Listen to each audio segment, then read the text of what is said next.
자책이 없습니다. 가사 불러드리겠습니다. 자비자체이신 주님, 자비자체이신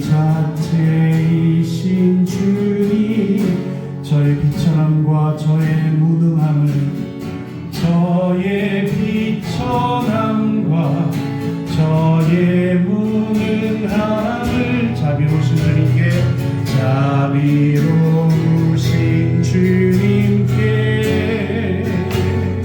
같이 옵니다. 같이 옵니다. 자비자체이신 주님, 자비자체이신 주님, 저의 비천함과 저의 무능함을, 저의 비천함과 저의 무능함을 자비로우신 주님께, 자비로우신 주님께 같이 옵니다. 같이 옵니다. 자비자체이신 주님, 자비자체이신 주님, 저의 비천함과 저의 무능함을, 저의 비천함과 저의 무능함을 자비로우신 주님께, 자비로우신 주님께 같이 옵니다. 같이 옵니다. 신부님의 통제 감독 받으십니다.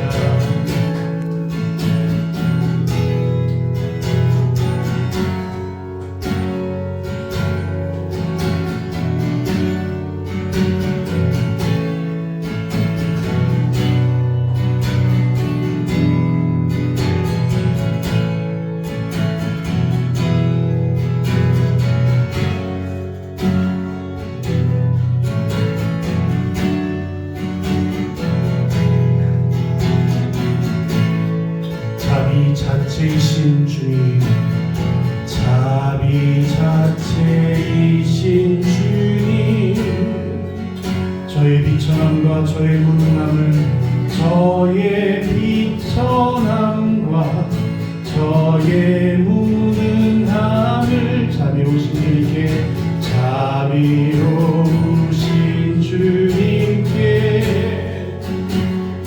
같이 옵니다. 같이 옵니다. 자비로우신 주님께 같이 옵니다. 자비로우신 주님께 같이 옵니다.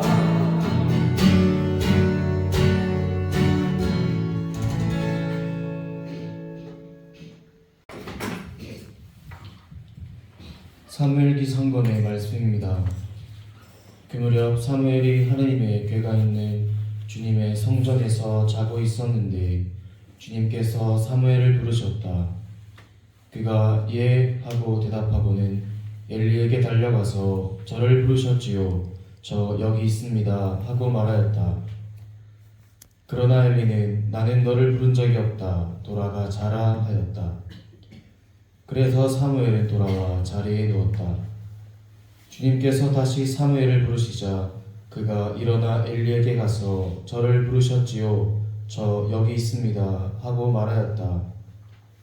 그러나 엘리는 내 아들아 나는 너를 부른 적이 없다. 돌아가 자라 하였다.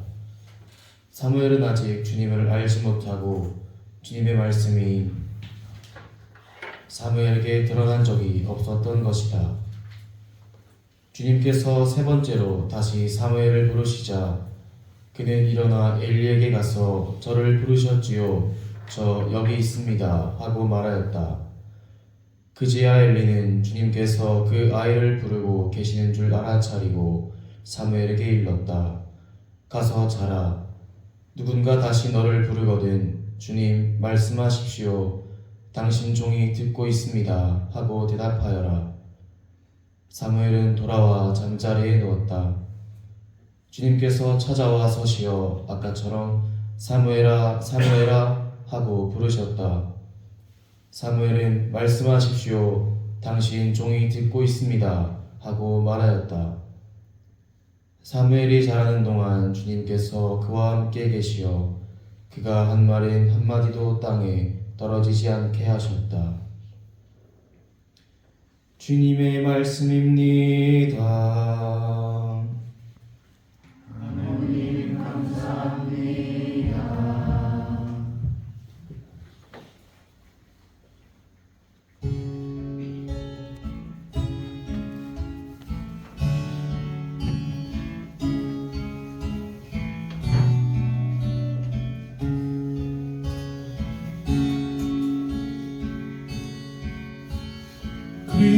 그리스도의 사랑이 우리를 재촉합니다.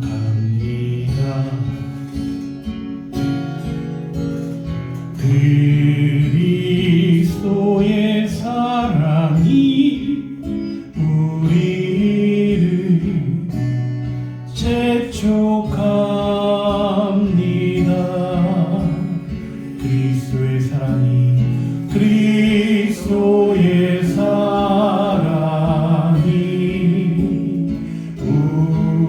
우리를 재촉합니다.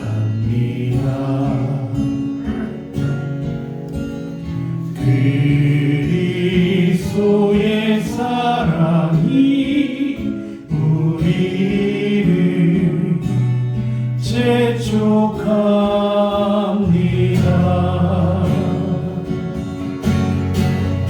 그리스도의 사랑이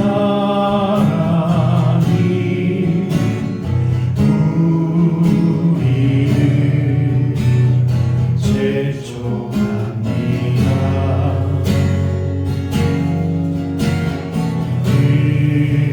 그리스도의 사랑이 우리를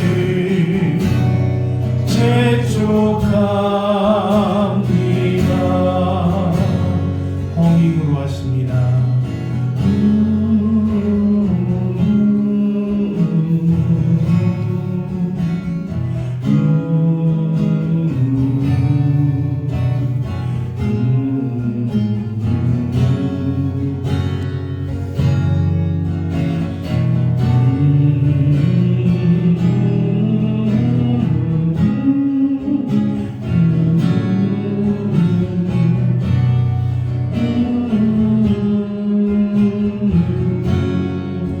작은 소리로 그리스도의 사랑이 그리스도의 사랑이 우리를 재촉합니다.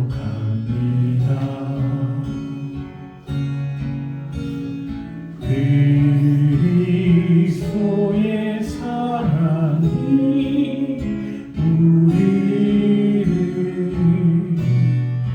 재촉합니다.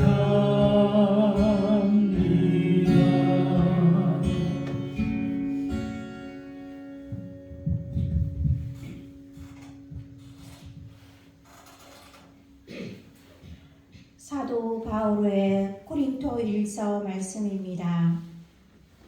형제 여러분, 몸은 불륜이 아니라 주님을 위하여 있습니다. 그리고 몸을 위해 주시는 분은 주님이십니다. 하느님께서 주님을 다시 일으키셨으니 우리도 당신의 힘으로 다시 일으키실 것입니다. 여러분의 몸이 그리스도의 지체라는 것을 모르십니까?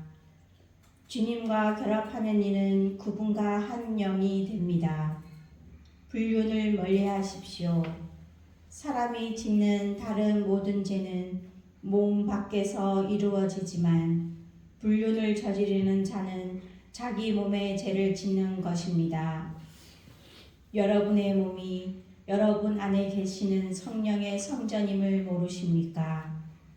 그 성령을 여러분이 하느님에게서 받았고 또 여러분은 여러분 자신의 것이 아님을 모르십니까? 하느님께서 값을 치르고 여러분을 속량해 주셨습니다. 그러니 여러분의 몸으로 하느님을 영광스럽게 하십시오. 주님의 말씀입니다. 하나님 감사합니다. 이 전한 거룩한 복음입니다. 주님 영광 받으소서. 그때 요한이 자기 제자 두 사람과 함께 서 있다가 예수님께서 지나가시는 것을 눈여겨보며 말하였다. 보라, 하느님의 어린 양이시다. 그 두 제자는 요한이 말하는 것을 듣고 예수님을 따라갔다. 예수님께서 돌아서시어 그들이 따라오는 것을 보시고 무엇을 찾느냐 하고 물으시자 그들이 랍비 어디에 묵고 계십니까 하고 말하였다. 랍비는 번역하면 스승님이라는 말이다. 예수님께서 그들에게 와서 보아라 하시니 그들이 함께 가 예수님께서 묵으시는 곳을 보고 그날 그분과 함께 묵었다. 때는 오후 4시쯤이었다.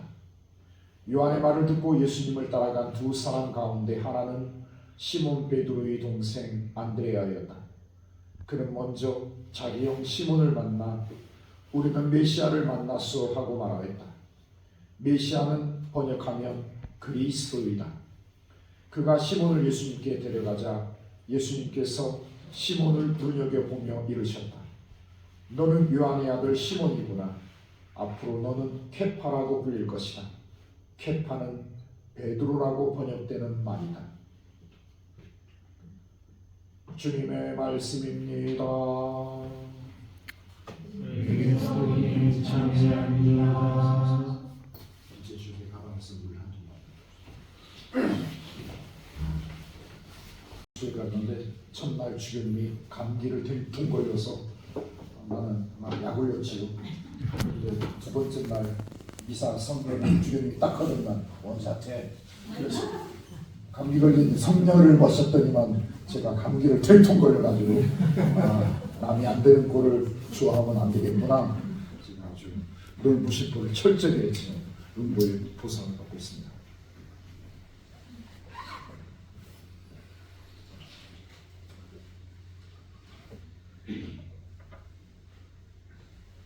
오늘 제일독서에서 사무엘, 어린 사무엘이 스승님 엘리 밑에서 이렇게 어쩌면 시다바리 그야말로 제자로서 그냥 빗자루 청소하고 방 청소하고 사부님 수행을 하고 있는데 이제 처음으로 하나님께서 사무엘을 부르죠. 밤늦은 시간에 사무엘아 네, 사부님이 부른 줄 알고 엘리한테 가서 사부님 부르셨습니까?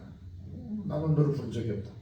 3번이나 같은 일을 하자 엘리는 사무엘아 다음에 누가 부르게 되면 무릎을 꿇고 고개를 숙이고 주님 말씀하십시오.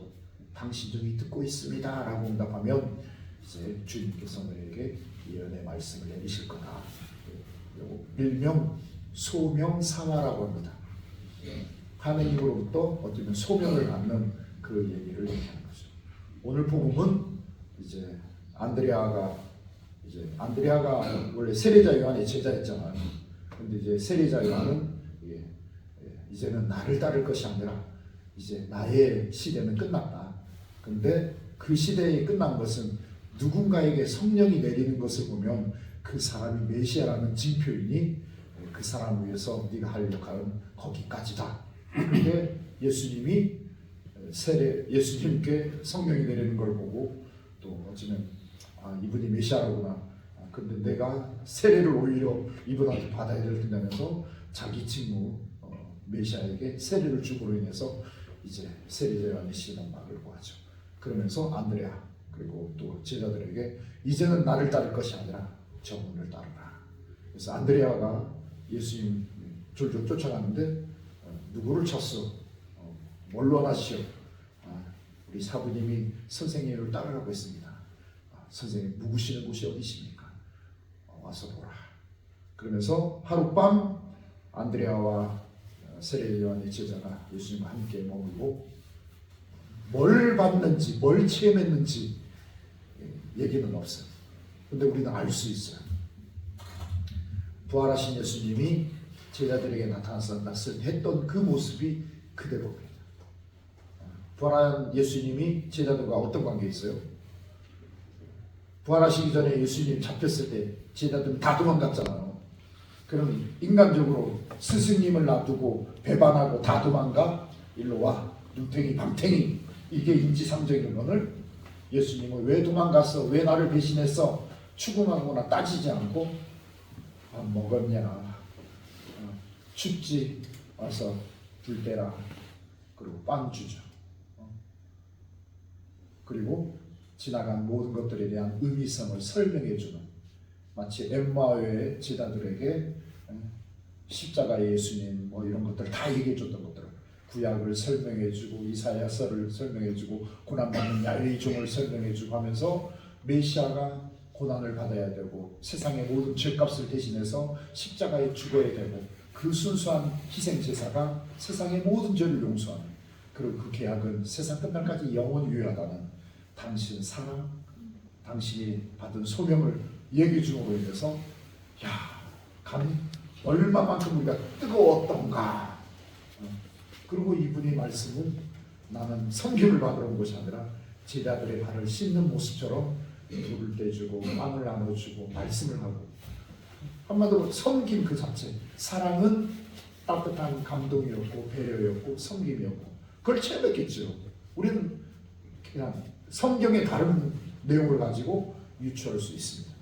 그러면서 안드레아는 달려가죠. 형한테. 형 나는 메시아를 봤어. 누군데? 어디 출신인데? 나자렛 예수님이라는 분이야. 뭐 나자렛? 듣도 보도 못한 촉구석에서 뭐 메시아가 나오겠어. 야 택도 없는 소리 하지 마. 야 금손질래 빨리 나가자.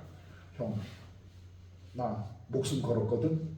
나 운명을 걸었거든. 형 한 번만 가봐라. 끌려오면서 안드레아의 손에 끌려가서 시몬이 예수님 만나죠. 너 시몬이구나. 어떻게 저를 아십니까? 너와 너희 동생 안드레가 하는 내가 다 봤다. 모르고 딱 그렇죠. 저는 죄인입니다. 저에게서 떠나가 주십시오. 아니 너는 오늘부터 케파, 너는 바위돌, 기초돌, 내 모든 그 하늘나라의 열쇠를 너에게 맡깁니다. 한마디로 안드레아도 그렇고 시몬도 그렇고 이제 소명사를 받았습니다. 즉 제일독서 복음이 다 소명이에요. 오늘 여러분들 제주도에 여행 오셨는데 아다리가 잘 맞아가지고 딱 위에 관광객비상 딱 아다리가 된 거예요. 뭘까요? 여러분의 소명사거든요. 근데 소명사의 가장 걸림돌이 되는 게 제일독서 불륜 얘기가 나와. 불륜 얘기. 물론 뭐 성적인 또 이중적인 뭐 불륜을 얘기할 수도 있겠지만 어쩌면 감각적인 이기심을 말하죠. 몸의 쾌락이 불륜이라면 복음 성덕이 뭐예요? 복음에서 말하는 그리스도인들이 세 가지 더 가난이거든요. 첫 번째가 가난. 근데 오늘날 우리는 자본주의를 살고 있어요. 돈이 중심이고 돈이 신이야. 돈이 최고의 가치야. 돈독이 오른 현대인들, 부자 되고 싶어서 신앙생활을 하는 우리의 기복적인 신앙들. 그런데 어찌면 복음은 나를 따르려면 가난해져야 하는 거야. 나를 버리라는 거야. 나를. 두 번째는 뭡니까? 정결. 뭐 전부 다 요즘은 야동을 보잖아요. 포르노에 흘러넘치잖아. 초등학교 학생도 상담원에서 포르노 야동을 본다고 하잖아. 기가 막힌. 성에 대한 개념이 없고 성이 생명인지 참된 사랑인지 정말 참된 기쁨인지 성에 대한 개념이 없어. 그런 몸에 대한 쾌락, 돈에 대한 쾌락, 그리고 몸과 돈 때문에 오는 뭔가 게임이나 뭐 모든 물질에 대한 쾌락에 독이 오른 현대인. 세 번째가 순명입니다. 내가 왕이지 내가 뭐가 아셔서 다른 사람 밑에서 부하 노릇하기. 현대인들하고 너무 안 맞아. 그러니까 우리가 하느님으로부터 모든 사람들이 소명을 받지만 다 거부한다. 쉽지 않다는 말이에요. 이제 나가사키 얘기 좀 할게요. 영국에는 세익스피어가 있습니다.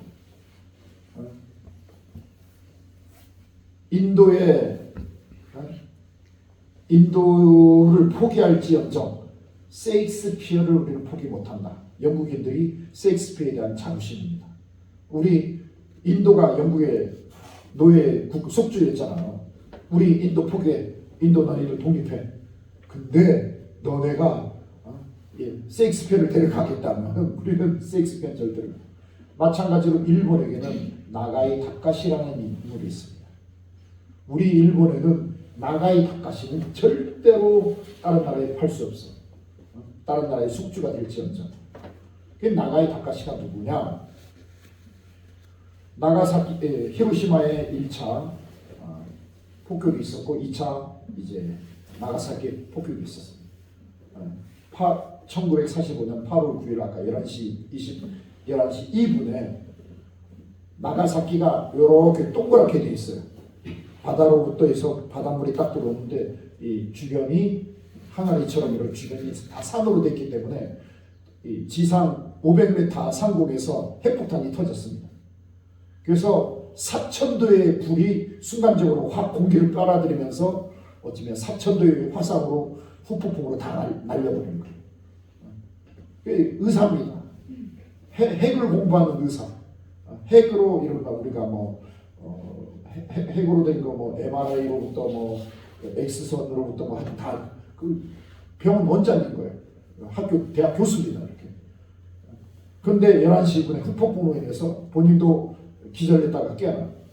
잠시 있으니까 환자들이 밀어닥칩니다. 환자들을 보면서도 우리 집에도 지금 부인이 있을 텐데 걱정이 됩니다. 근데 직감적으로 부인이 죽었구나 합니다. 무슨 일이 있으면 전화를 오는데 6시간, 7시간이 지나도 전화도 안 오고 찾아도 안 오고 그래서 밤늦게 진료를 마치고 가봤더니만 집 자체가 없어요. 거리 자체가 없습니다. 다 잿더미. 근데 하여튼 감으로 해서 자기 집 쪽으로 갔는데 자기 부인이라는 걸 단박에 알 수 있는 항상 자기 부인이 하는 묵주가 딱 있고 묵주 옆에 수검댕이 하나가 있더래요. 골반뼈만 약간 남은 자기 부인이라는 걸 한 번에 알죠. 묵주를 통해서 그 골반뼈와 그 수검댕이가 된 뼈들을 양동이에 딱 담고 병원으로 오는데 그 양동이의 뼈가 들그럭하면서 자기에게 말을 건네는 듯한 여보 미안해 나 먼저 가 애들 둘이 잘 부탁해. 애들은 나가사키가 계속 폭격을 당하다 보니까 어찌면 임금 할머니한테 보냈던 거예요.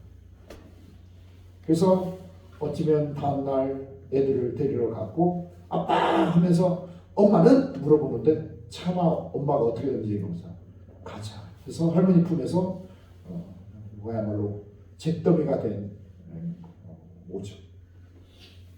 그리고 그 부인이 어떤 사람이냐면 250년 동안 일본은 그 운둔형 그리스도인들이 있었어요. 라쿠레 키리스탄이라고 해가지고 가쿠레 키리스탄이라고 해서 250년 동안 박해를 숨어서 산에 운둔형 250년 동안 신앙을 지킨 사람들이 있는데 그 마지막 그 족장의 딸이 어쩌면 아까 나가이 다카시 그 사람의 부인이었던 거예요. 그래서 부인을 통해서 신앙을 얻어가지고 무라카미 성당에 다니는데 무라카미에 12,000명의 신자들이 있었는데 8,500명이 죽었습니다. 그래서 나가이 다카시 박사한테 조사를 해주라. 장례미사를 하는데 장례미사 끝날 말미에 이 8,500명 신부님 2분도 죽고 신자 8,500명이 죽은 이 장례미사 조사를 해달라. 유명한 조사가 이제 만들어지죠. 세익스피어의 마치 멋진 희곡이 되는 것처럼 그 조사 내용을 제가 간략하게 내용만 말씀드리겠습니다. 첫 번째 서두가 뭐냐? 8,500명의 영령들을 앞에 제가 무슨 말을 살아있는 자로서 무슨 말을 해야 할지 얼마나 슬픔에 잠겨있는 가족들을 위해서 남아있는 사람들 위해서 조사를 해야 할지 모르겠습니다.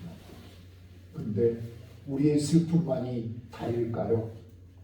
사실은 그 슬픔의 원조는 우리 일본이 전쟁을 일으켜서 전쟁 때문에 희생된 동남아시아의 수많은 국가 그 유가족들의 슬픔이 원조입니다라고 하면서 우리의 슬픔이 우리 슬픔에 갇히지 말자.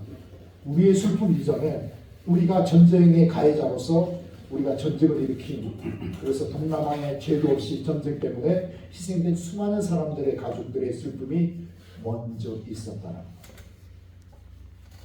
그리고 우리의 죄 때문에 이제 원자폭탄을 미국은 떨어뜨렸다는 것. 그래서 이제 우리의 슬픔으로 우리의 죄상을 알게 됐다는 것. 그러면서 무슨 말을 하느냐? 세상은 점점 전쟁의 악순환으로 전쟁이 더 확산되고 있다.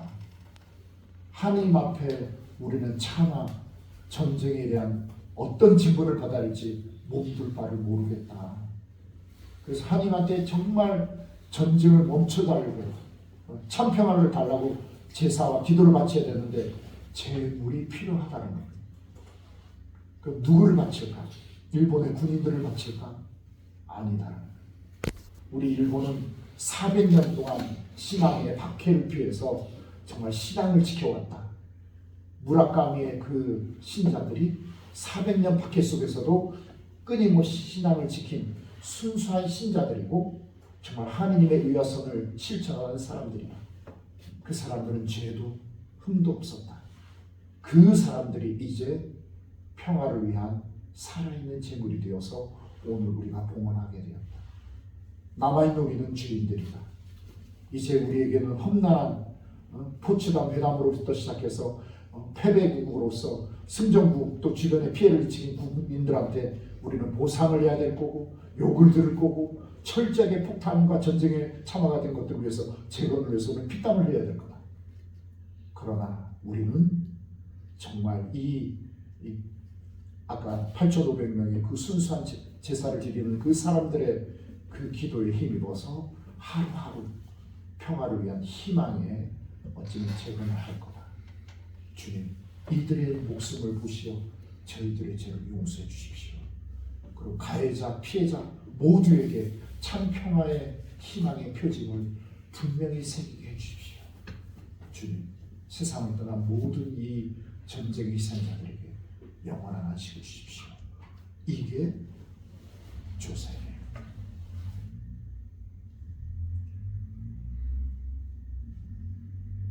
3년 살 거라고 했지만 나가이 다카시 박사는 6년을 삽니다. 6년 동안 마지막에는 자기 제자들한테 내가 읊조린 것을 받았어라 해서 수많은 책을 썼습니다. 그 책들이 다 나가사키의 경험담이고 평화를 위한 아까 조사의 내용들을 구체적으로 내용들을 쓴 책들입니다. 나가사키 총으로부터 두레박으로부터 여러분 한번 바오소원이라든지 책방에 가면 나가이 다카시 박사 책을 꼭 사서 영적 독서로 읽으시면 좋겠습니다. 방금 마지막으로 여러분 전쟁이 일어나자마자 우리 교구장 문창호 주교님께서 파티마 성모상을 이 시도에 모셨습니다. 그 이유는 인간의 힘으로 평화를 절대로 얻을 수 없다. 그래서 어쩌면 파티마의 성모님의 그 카리스마가 뭐냐? 죄인들의 회개입니다. 그리고 평화의 모후입니다. 그리고 인간의 힘으로 풀지 못하는 기적의 은총을 청구해 주시는 기적의 은총을 청구해 주시는 바로 부활의 모후이랄까 고통받는 이들의 위로의 어머니 하나님의 어머니입니다.